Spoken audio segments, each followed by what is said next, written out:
Research report आपको clarity देते हैं कि मार्केट का डायरेक्शन किस तरफ हो सकता है। आपको पूरा तथ्य समझ में आता है, आपको 360 डिग्री रिसर्च समझ में आता है। तो रिसर्च रिपोर्ट मैं पढ़ता रहता हूँ और सबसे पसंदीदा रिसर्च रिपोर्ट मेरा होता है ऑटो का डेटा, कि ऑटो सेल्स कैसा है। Auto is a key indicator of economy. Auto sales अगर गिरता है तो मार्केट उसके साथ ही गिरना शुरू हो जाता है।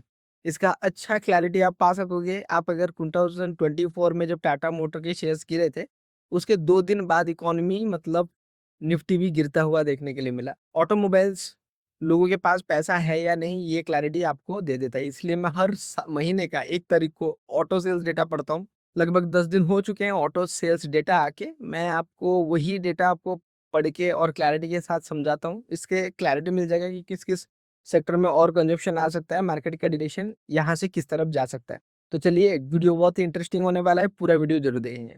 तो कैटेगरी वाइज़ है यहाँ पे, पहले देखेंगे टू व्हीलर का सेल्स कैसा है। बजाज ऑटो का अगर देखा जाए तो साल दर साल ये लगभग 31% का ग्रोथ देखने के लिए मिला है। यानी उन्होंने सेल्स बढ़ाया है, लेकिन जून से लेके जुलाई में इनका सेल्स फ्लैट रहा है। मतलब लास्ट महीना बजाज ऑटो के लिए उतना अच्छा नहीं रहा।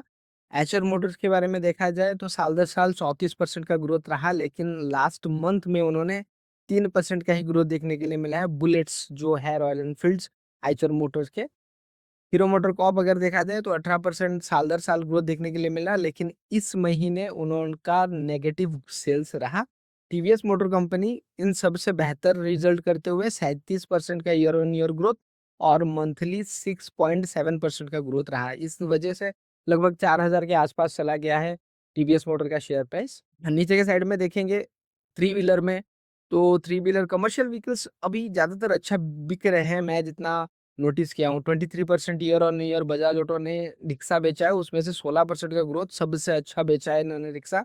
39% अतुल ऑटो ने बेचा है, लेकिन साल दर साल का सिनेरियो तो अच्छा है, लेकिन इस महीने में सेल्स ड्रॉप होते हुए दिख रहे हैं। महिंद्रा एंड महिंद्रा 53% का ईयर ऑन ईयर ग्रोथ और टीवीएस मोटर कंपनी 51% का ग्रोथ। महीना दर महीने अगर देखेंगे 5% और 8% का ग्रोथ यहाँ पे देखने के लिए मिला है। तो बजाज ऑटो यहाँ पे बाजी मार रहा है थ्री व्हीलर का सेल्स लेते हुए। पैसेंजर व्हीकल के बारे में बात किया जाए तो महिंद्रा एंड महिंद्रा ने 20% का ग्रोथ दिखाते हुए इस महीने लगभग 0.6% का डिग्रोथ। हुंडई मोटर्स लगभग 25% का ग्रोथ दिखाते हुए इस महीने उन्होंने 46% का ग्रोथ देखने के लिए मिला है। तो पूरे सेगमेंट में पैसेंजर व्हीकल में लोग हुंडई मोटर की तरफ शिफ्ट होते हुए दिखने के लिए मिल रहा है। पैसेंजर व्हीकल में और अगर देखा जाए तो 42% मारुति सुजुकी और 33% ही महीने दर महीने सेल्स किया है। तो यहाँ पे साल दर साल भी इनका सेल्स बहुत अच्छा रहा है और उसके साथ ही इनका महीना दर महीना भी इनका सेल्स बहुत ही अच्छा है 33%। तो यहाँ पे क्लैरिटी दिख रहा है कि पैसेंजर व्हीकल में हुंडई मोटर्स और मारुति सुजुकी बाजी मारते हुए।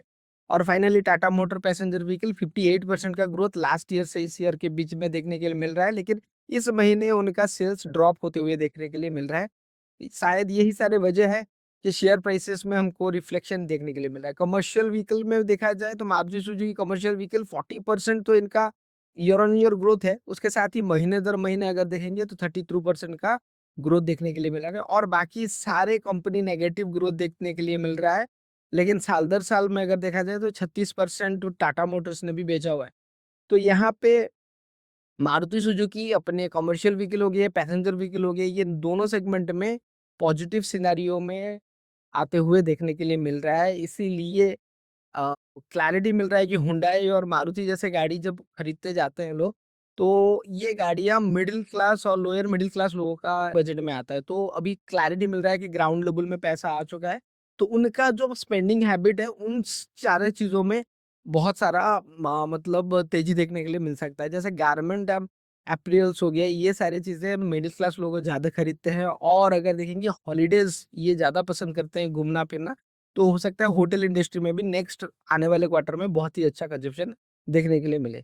उसके बाद फार्म इक्विपमेंट के बारे में बात किया जाए तो महिंद्रा एंड महिंद्रा लगभग 42% नेगेटिव महीने के अंदर, एस्कॉर्ट कोबोटो 36% नेगेटिव और वीएससी टिलर 17% नेगेटिव। लेकिन ईयर और ईयर देखा जाए तो 19% का ग्रोथ, 22% का ग्रोथ कोबोटो में देखा गया है, लेकिन वीएसटी टिलर में नेगेटिव ग्रोथ देखने के लिए मिला है। ऑटो सेल्स डेटा इंपॉर्टेंट मेरे लिए इसलिए है क्योंकि मुझे समझ में आता है कि लोगों के पास पैसा आया हुआ है और उसके साथ ही मैं फोरकास्ट कर पाता हूँ कि करंट सिनारियो में कहाँ पर और ज्यादा कंजप्शन आ सकता है। तो आप अगर लोअर मिडिल क्लास का कंजप्शन समझ रहा है, क्योंकि पैसेंजर व्हीकल में मारुति सुजुकी और हुंडई बिक रहा है, क्योंकि वही सबसे कम बजट में आता है और अफोर्डेबिलिटी के ऊपर ज्यादा फोकस किया जाता है और माइलेज के ऊपर ज्यादा फोकस किया जा रहा है। तो उसी के साथ ही हम अगर देखा जाए इनका कंजप्शन कहाँ पे आता है, तो ज्यादातर मिडिल क्लास लोग पहनना पसंद करते हैं, गारमेंट्स पसंद करते हैं, उसके साथ ही घूमना फिरना पसंद करते हैं। तो इन सारी चीज़ों में या फिर गैजेट्स हो गए, उनके ऊपर भी खर्चा आ सकता है। ये सारे क्लैरिटी हमको देखने के लिए मिल रहा है। मैं जितना देख पा रहा हूँ ये सारी चीज़ें, और मैन्युफैक्चरिंग के ऊपर भी फ़ोकस किया जा सकता है, क्योंकि मैन्युफैक्चरिंग भी लोअर मिडिल क्लास और मिडिल क्लास को लोगों को ही फ़ोकस करके किया जाता है। और यहाँ पे और एक क्लैरिटी आ रहा है कि हम लोग एफएमसीजी सेक्टर के ऊपर भी फ़ोकस कर सकते हैं, क्योंकि एफएमसीजी में जो बी टू सी कस्टमर्स हैं, वो कस्टमर्स ज़्यादातर lower middle class pouch related चीज़ें ही बेचना पसंद करते हैं। तो यहाँ पे एफएमसीजी में भी कंजप्शन आ सकता है, जो कि 30% गिरा हुआ है जो सेक्टर। तो ये एक अच्छा सा रिकवरी एफएमसीजी सेक्टर में हम आशा कर सकते हैं। इसी वजह से मुझे रिपोर्ट्स पढ़ना बहुत ही पसंद है। इससे मुझे बहुत सारी चीज़ें समझ में आता है और मैं फ्यूचर प्रेडिक्ट कर पाता हूँ। आई होप ये वीडियो आपको पसंद आया होगा। अगर ऐसे ही डेटा और किसी सेक्टर के बारे में आपको चाहिए, तो उस सेक्टर को नीचे कमेंट करें। बहुत जल्द उसके ऊपर भी मैं वीडियो बनाने वाला हूँ। अगर ये वीडियो आपको पसंद आया है, लाइक, फॉलो, सब्सक्राइब करें और अपने दोस्त जो कोई भी इक्विटी में ट्रेड कर रहे हैं, इक्विटी में इन्वेस्टमेंट कर रहे हैं, उनके साथ शेयर करना ना भूलें। Thank you very much. Investment on block.